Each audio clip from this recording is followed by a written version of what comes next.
thing is, this guy operated in such an immoral way, and he carried himself as such a scumbag in so many of his dealings in business and personal relationships. You don't have to make a hit piece about Diddy. This shit just sells itself.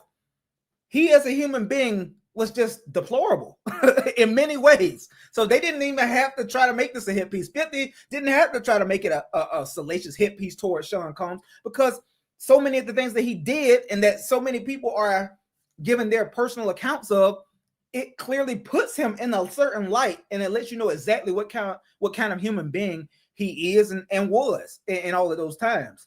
So, they talked about, obviously, that's what I was gonna say. Getting back to the overwhelming theme of this entire documentary, it just shows you that P. Diddy, he has a proclivity for violence, and more importantly, he has a proclivity for sexual assault and abuse towards women.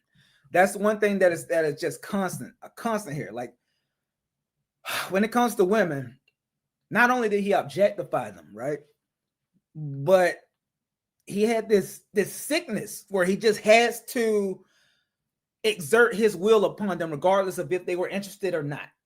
There was several different cases, several different accounts, several different allegations, different women saying that he raped them, did all kinds of sexual assault.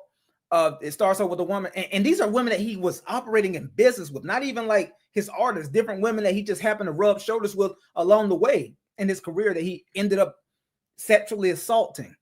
And that's an overwhelming theme. Another overwhelming thing as you continue to digest all of this content and material about his life is the fact that this guy he has no moral compass whatsoever. Can't stop, won't stop. That, even though that ironically was his slogan, his saying, that applied to his belief towards just doing whatever the fuck he wanted to do in life, regardless of who it hurt, who it impacted, whose life it ruined.